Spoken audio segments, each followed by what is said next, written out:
Devin, stay with us just for a minute. I want to tell you what you're looking at. This is a live feed provided by the Sedgwick County Sheriff's Office in one of their vehicles. So this is not one of our vehicles.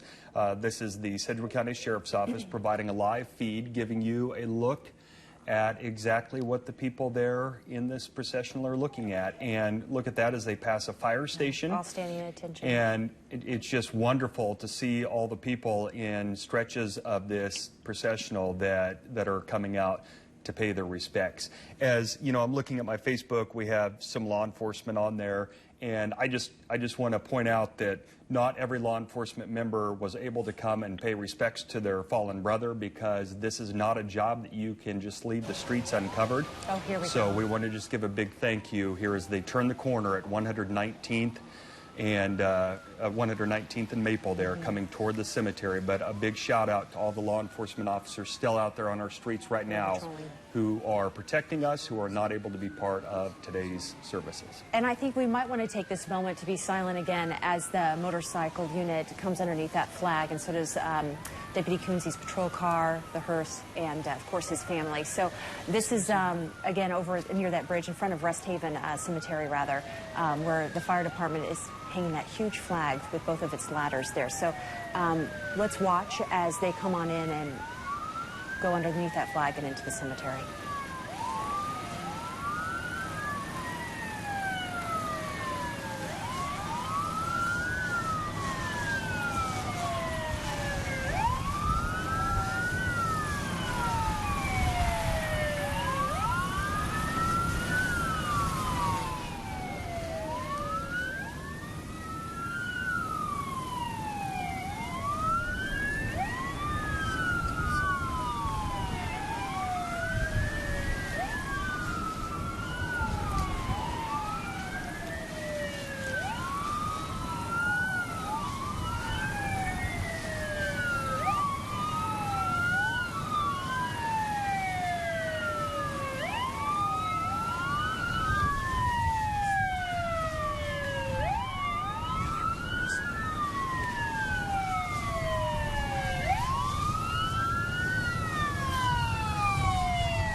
All right, you just watched the motorcycle unit there pass into the flag, as now we watch as the hearse carrying Deputy Coonsey's body passes under that great American flag there just outside of the cemetery.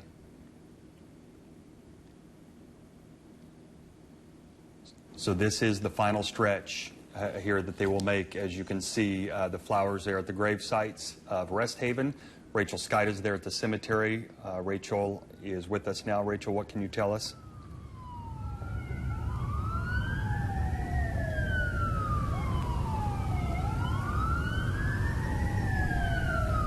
All right, we'll work to get Rachel, as we want to hear some of the information there as they begin to pull into the cemetery. You have seen this long funeral procession, so it will take a while as they not only let everyone through this, but then they have to park all these vehicles.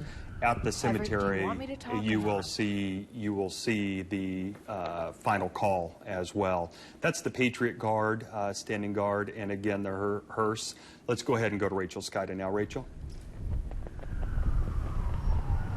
I apologize that we didn't get to you sooner. We just saw those Wichita Police motorcycles coming in, and it was a really powerful moment as we all saw Deputy Coonsy's patrol vehicle come in as well. And if you can see here, there is the hearse right there, surrounded by the sheriff's office motorcycles right there. It's about to enter Rest Haven Cemetery, where we are right now, which will be the final resting place of Deputy Robert Coonsy. So they're going to come in the main entrance and do a full lap around the cemetery here before they will come to the spot right here, the burial location where we are. And this is surrounded by the Patriot Guard right now. They are all facing the road at this time where we are. They're prepared for the hearse to pull up right here, and then for all of those law enforcement vehicles to file in behind it here throughout the cemetery. And they do expect it to fill up very quickly because this is such a large procession here. There's such an outpouring of support from the law enforcement community. They do expect that this will fill up very, very quickly. I'm not sure if you guys have a view of the procession at this point. Again, they're making a full lap around the cemetery, so we may lose sight of some of those vehicles, but we can look over here and see some of the police lights over there as more are coming in right now. This is still very, very long, and we are right by that location where the large, the massive American flag is, rather, on 119th Street. So you just saw a moment ago as all the vehicles came under there, and it looks like most of the law enforcement vehicles are filing into the cemetery here now. That's what we're seeing. So we are going to keep an eye on this, and we do expect that those vehicles, the motorcycles in the front, should be wrapping around and coming our way shortly. And so we'll let you guys know as soon as they reach this area.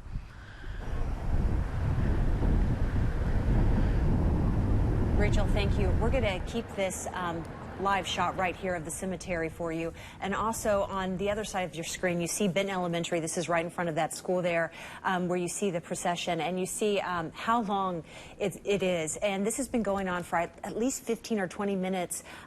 So we know that this will take quite some time for all of these cars to make their way to Rest Haven. It's a 4-mile long route there. We wanted to check back in with Melissa Murray because she's in front of Benton Elementary, has been there all morning long. And we've heard about all these law enforcement agencies that are showing up to pay their respects to Deputy Robert Coonsy. And Melissa probably has the best vantage point right now to seeing who else is there. Can you tell us what agencies you're seeing? Yeah, absolutely. We've been able to see so many different law enforcement agencies, and not just law enforcement. We've seen paramedics and EMTs, and we've seen fire departments as well passing through this area. Just was kind of making a few notes of who we were just seeing. We saw Colwich Fire, we saw Garden City Police, we saw Reno County Sheriffs, we saw Butler County Sheriff, lots of Wichita police officers. Passing by right now is Keachai Police.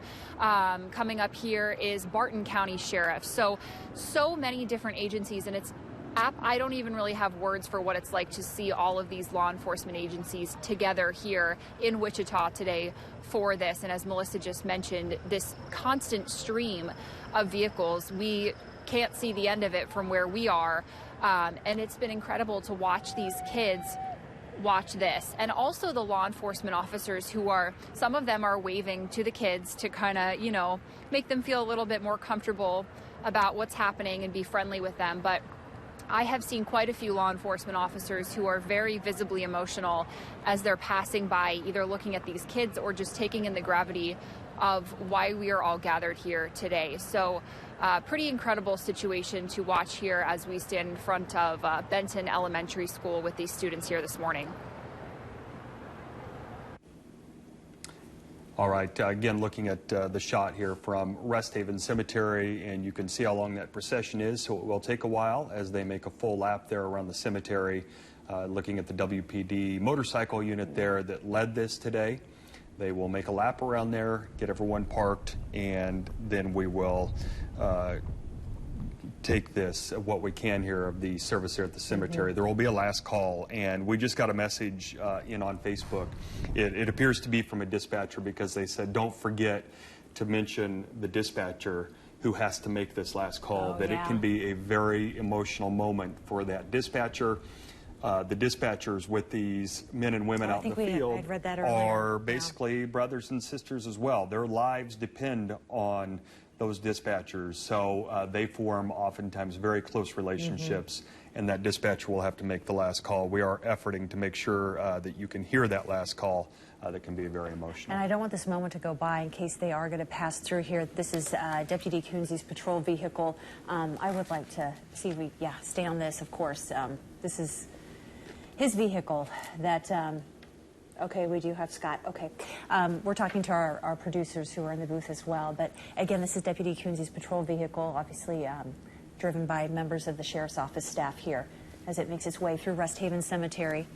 And then I'm assuming a lot of other members of the Sedgwick County Sheriff's Office, and then family and the hearse as well. You saw the procession go under that big American flag, and that's where Scott Evans is. We'll keep this shot up, but Scott, can you tell us what it was like as you witnessed this drive under that American flag before pulling into the cemetery?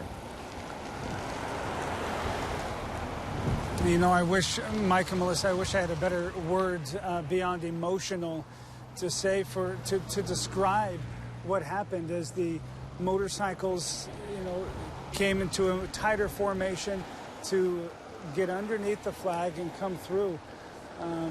Looking at each one of their faces as they drove by was emotional. You could see the emotion in their faces, as many of them likely had interactions or even knew Deputy Robert Coonsey.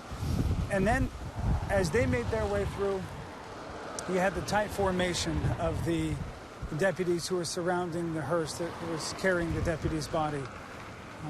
That moment, and then the funeral vehicles that followed behind. So many people standing on the side of the road, holding their flags out.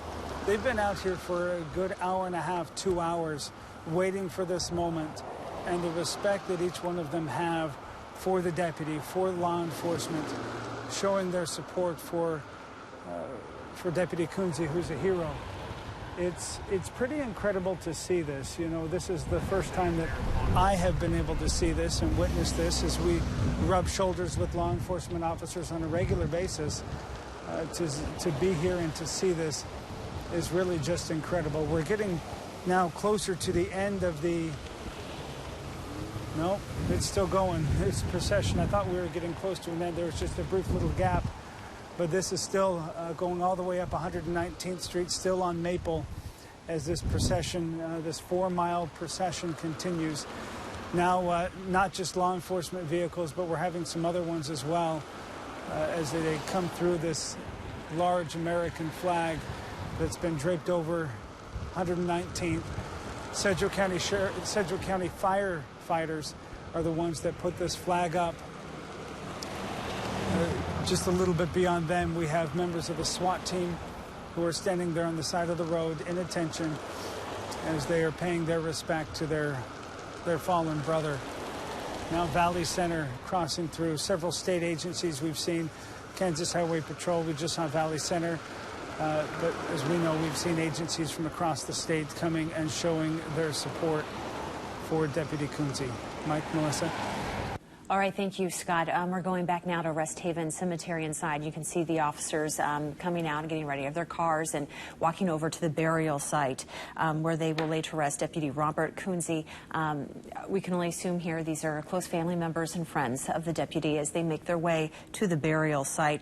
What we're going to see here, this is where we are located inside Rest Haven, is the location where Deputy Coonsey's family wanted the media to stay. And just so you know, I just want to keep reminding people as you're watching our coverage of this, this is with the blessing of his family and the Sheriff's Office. So the pictures and again, everything you're seeing and hearing is with their blessing as they walk over there to the burial site. And we're going to see quite an honor at this moment here at this site, because you're going to see a lot of deputies, officers come out of their cars, gather near the burial site. We're going to see, we've already seen the Patriot Guard there protecting them. We're going to have... Look at that shot, the American flag flags American with that flags big lining. one back in the background off of 119th Street. Quite the sight, right? And you see a Patriot Guard over there to the right of your screen. So they're all standing beneath those flags there. KHP is expected to do a flyover at the cemetery. So we're expecting to see that, as well as that last radio call, the end of watch call, that will be made at the very end of the ceremony at the gravesite. The procession still streaming through. Most of it has made the corner there at 119th, but as you can see, still many more law enforcement vehicles to drive through. We do have Devin Fassbinder, who is inside the funeral. We did not take a camera into the funeral at request of the family, but she was able to listen into that funeral. And the theme, Devin, you were telling us, was a lot about his personality, and there was actually a lot of humor because that's the type of guy Deputy Coonsey was. Yeah, Mike, absolutely. I won't get into some of the stories that were told because I will say they were funny, but maybe a little inappropriate to talk about right now. But he was hilarious. I mean, some of the stories that his best friend told in that service were hilarious. They would have jokes, and they would go back and forth, play jokes on each other for days. He would think that he won the joke, but he knew that the next day when he would come into work, that Deputy Coonsey would have probably one-upped him somehow. I'll tell you, I know you can't see where we are right now at the church, but there are people still leaving for that procession. So if you think it's ending anytime soon, it's not. There's still quite a few people who are kind of making their last efforts to leave this area to go on the procession to go to the cemetery. So it'll still definitely be a while. There were so many people inside, and you could just tell. I was seated towards the back. They didn't want us to bring in cameras or phones, so I just had a pad of paper and a pen and was just watching and listening. And you could see the emotion really on everyone's face. You know, when there was something funny said, it would be laughter through tears because this law enforcement community is just so tight. I saw people from all across the state. We know that Shawnee County was here, and that's where he started. That's when he started his law enforcement career. He actually, we were told, applied to Sedgwick County. That was one of the first places that he applied after he graduated. But he didn't have quite enough experience, so he did 6 years with Shawnee County. Then there was an opening with Sedgwick County, and he was able to go over there. So a lot of jokes, a lot of smiles. Everybody said that was one of the biggest things they'll remember about him is his smile. Sheriff Feaster said, really everyone in the sheriff's office, and there are a lot of men and women in the sheriff's office, he said everyone really knew Deputy Coonsey, and they all really loved him. I mean, he was an expert in his field. He did the accident reconstruction. He had the latest technology on that and was doing all of that for the sheriff's office. But he was also the guy that you wanted to see when you came into work. And Sheriff Easter said the guys on his shift and the women on his shift are having a hard time walking in to work each day and having him not be there. He said that hole will always be there now with the sheriff's office. He said they're going to continue on. They're a family. They're going to be okay. But we'll definitely continue to remember him for all that he was and all that he did, his service for the community. All right, thank you, Devin. We're still watching that procession going by. And as Devin said, there are so many people that were at that service, thousands, that they are still leaving the church. And this has been going on for at least 30 minutes, if not longer, just the procession itself. And now you see the officers there gathering around the burial site. So it'll be a very packed cemetery. I know they were concerned that maybe not all of them will fit in there. They want them single file, but they think they're going to have to double up because so many people want to say goodbye. So while we have this moment, I want to talk to you about our coverage plans as I'm just learning those. So, of course, we'll stay with you on Facebook. Channel 12 viewers, we will also stay with this until the very end. So some programming will be preempted, but for obviously a very good reason today. But we are going to stay with this coverage. As you heard Devin say, there are still people leaving the church, and this is 4 miles away from the cemetery. But what a tribute it is to Deputy Coonsey, and speaks a lot of his life and his service to the community. And so that's the part we can do. We can bring you along with it because that is exactly what his family wanted to happen and had asked us to do because they knew a lot of the community would want to be part of this moment. Not only the processional route, but the cemetery. As the pastor said, Robert died so others could live, and that hit home with a lot of folks inside that church today as they listened to the services for the deputy. Before we were showing you that live shot in front of Benton Elementary School where all those kids had lined the way there. And I know, do we still have Melissa Murray standing by for us? Because she was able Okay. She was able to give us a great vantage point in terms of all those folks, the different types of agencies she's seeing go through. I want to know, what other agencies we were seeing out there. Melissa, can you give us, just throw out some of the names of the law enforcement agencies you've been seeing pass through? Yeah, absolutely. We, as Devin mentioned, I want to say she was talking about how she is still seeing people come out of the church, and we are still seeing a very heavy stream of people coming down here. So Clearwater Police just passed us right now here on Maple. We saw Shawnee County Sheriff, we saw Butler County Sheriff, we saw Reno County Sheriff, Kansas City, Kansas Police, lots of Kansas Highway Patrol troopers, as well as Fish and Wildlife. We've seen a lot of them coming through as well. Valley Center Police, Keachai Police, you name it, they're here. And it's been absolutely incredible to see all of them together. We are seeing a lot of the students go back inside now, as it is actually a little bit chilly out here. So those kids are starting to file back inside, and they have been out here since 11 o'clock. Waiting to see all of this, and I'm not sure they were expecting such a long line of cars to go down Maple, so they're going to head back inside, but really incredible to see all of them on such good behavior. Kindergarteners through fifth graders standing here in a single file line holding those American flags, paying their respects to Deputy Coonsey. All right, thank you, Melissa. And now you're back looking at Rest Haven Cemetery. Melissa was just talking about that long procession. They weren't expecting to see it that long. Those cars still coming down Maple, Maple at this point, and then turning onto 119th Street West. That procession has been going on for at least 40 minutes now, if not 45. So we know that they have a lot of cars that are going to make their way down that 4-mile route to Rest Haven Cemetery. We'll continue to show you these live images of the deputies, officers from all over. You see an honor guard there showing up, and just community members and family and friends of Deputy Robert Coonsey, who are showing up to pay their respects there. I want to go back to the service because we had Devin Fassbinder in there earlier listening to that service. And just taking some notes. The pastor there said there were thousands inside. Something that he said that I just think spoke to a lot of people were two things, really, that Robert died so others could live, and your hurt is our hurt. And those two quotes seem to really kind of sum up the day. That is truly, I think, how the community is feeling at this point. Inside that service, there were several friends and family members who got up to speak and talked about how Deputy Coonsey grew up, how he met his wife, they had their daughter, how he was just a really happy guy, and a lot of laughs, as Devin said. And Devin, I understand you're still on the phone. As we're watching these people line up at the cemetery now, they just heard that service about 45 minutes ago, an hour ago. Can you tell us some more tidbits from that service?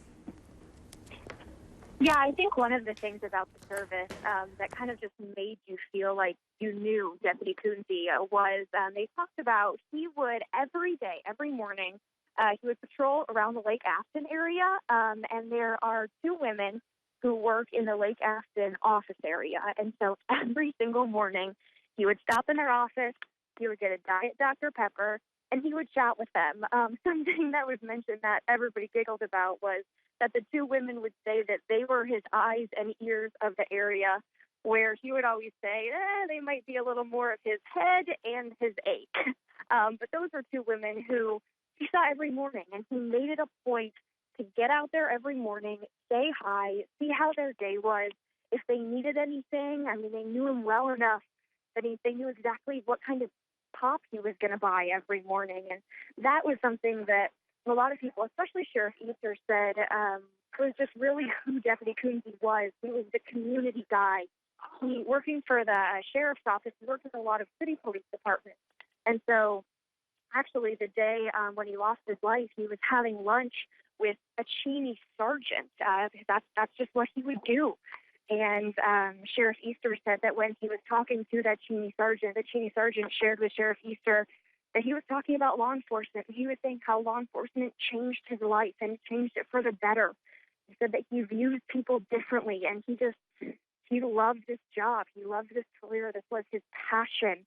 And so just those little moments, to have somebody these days who's going to stop in every single morning and see how you're doing, that just makes such a lasting impact. And that was clear till the end. They said when his wife got the call that, the unthinkable had happened, one of those women who works at that office called her and asked if she needed any help with their daughter, if they needed anybody to watch her daughter. So, a man who can walk into an office, say hi every morning, buy a Diet Dr. Pepper, is making those kinds of relationships with the community. And Sheriff Easter said, since this has all happened, this tragedy has struck his department, they have gotten, he said he can't even tell you how many cards, emails, personal notes from people who knew Deputy Coonsey.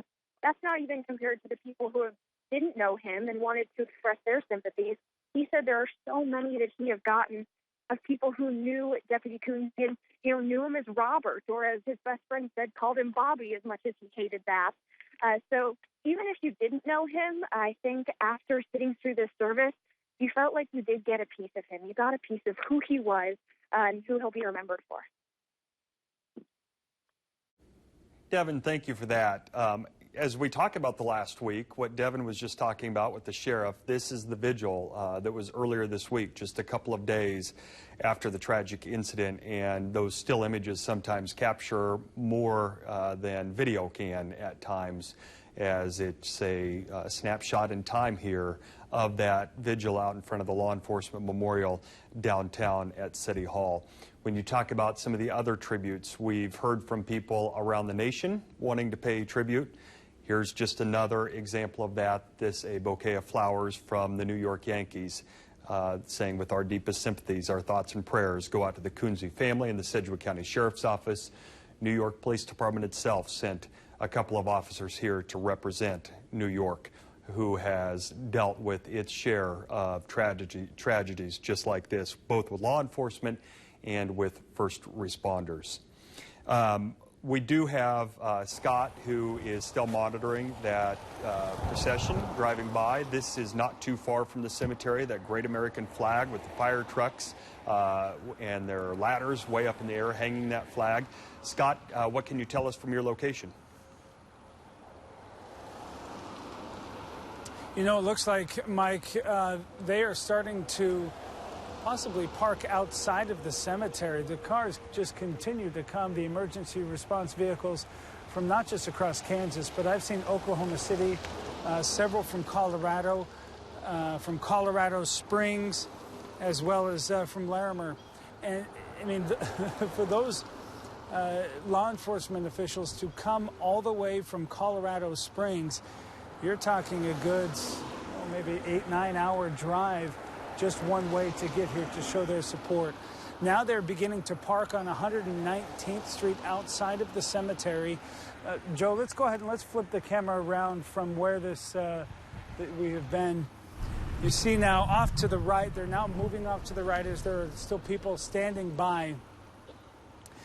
Off to the left is where the cars are parked. Their lights are still flashing as they are all trying to make their way now into Rest Haven to be able to take part of the burial part of this moment to honor Deputy Coonsey, who passed away, who was killed now 5 days ago. So what's amazing to me, Mike, looking at this is there have been some people who have been standing here and not moving. And they have not moved since the procession began 45 minutes ago, each of them holding out these flags. It's incredible to me the amount of respect that each one of them have as they try to show honor and their condolences to Deputy Coonsey. A lot of people still just waiting out here as this procession really, as I take a glance up towards Maple, it is still going.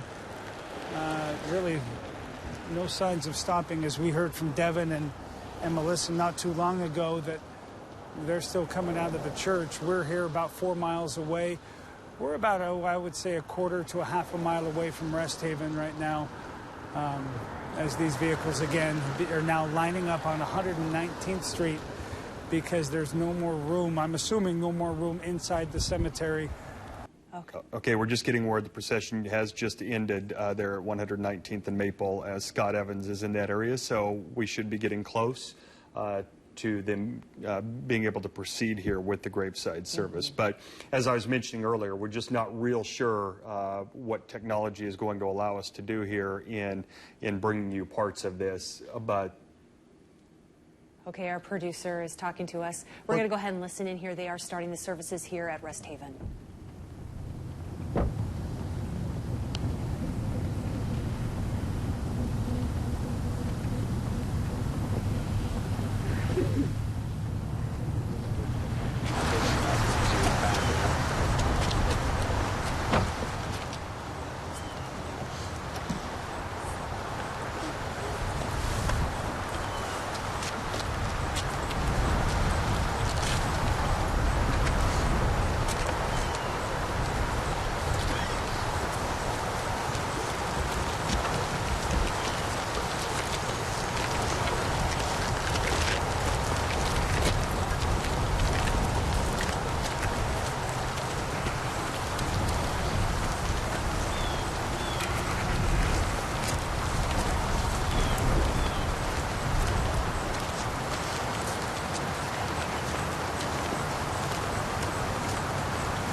our bones, we also feel alive. I had another committal written, but I threw it out. There is one post on social media that resonated in my soul. I went back to read it too many times to count. Maybe Robert guided me.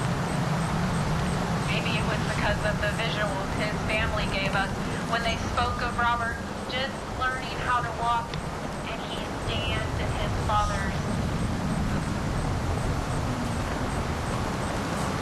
Those boots then meant something. And J.M. Ansel, a former U.S. Marine and Academy brother of Robert, he too hesitantly wrote this, and I quote in part,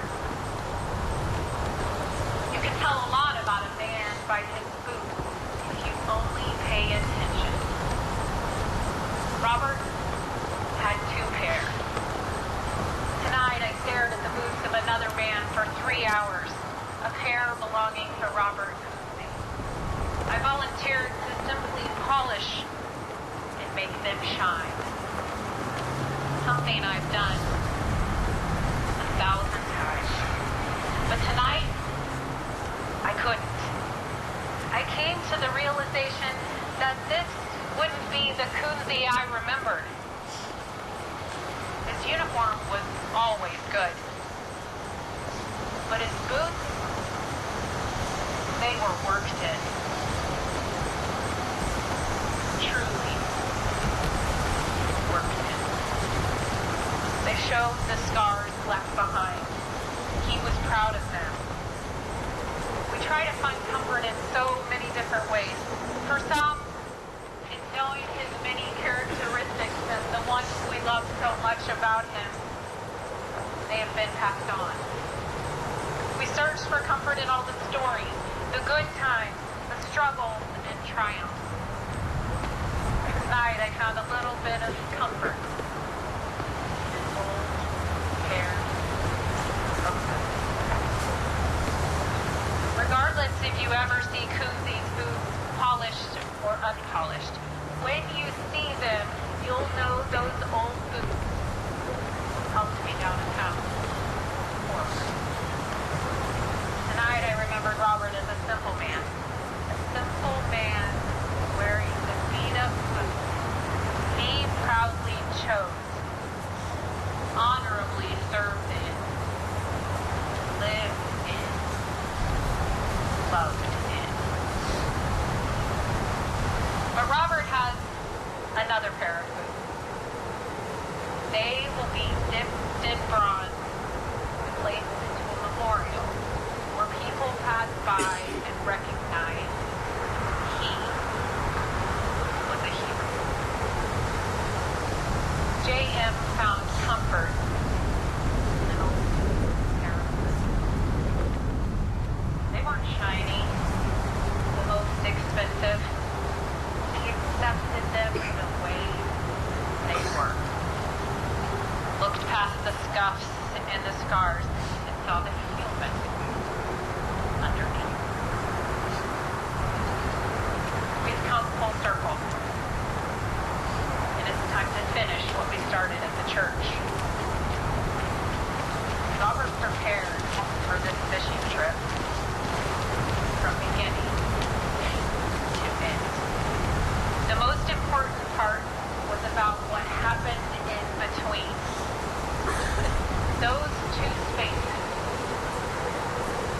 The bounty from the catch he made a difference in life. We learned in the Bible how one fish can feed 1,000. We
32 same, starting at 0, sir.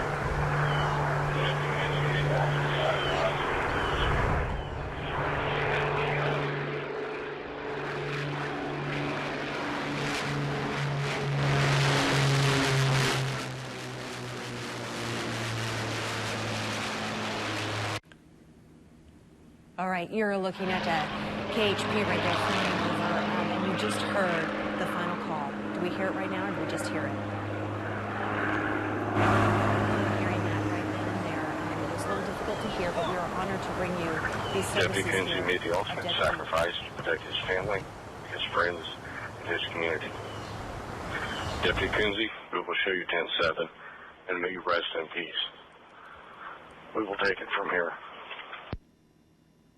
And there you have it. That is the end of watch call for Deputy Robert Coonsey. Mike, I'm going to let you take it for right now. All right, we want to thank you for joining us here. I know his family and friends wanted the community to be part of it. To Deputy Robert Coonsey, the City of Wichita, Sedgwick County, and the state of Kansas, thank you for your service. You can join us tonight at 5 and 6 o'clock.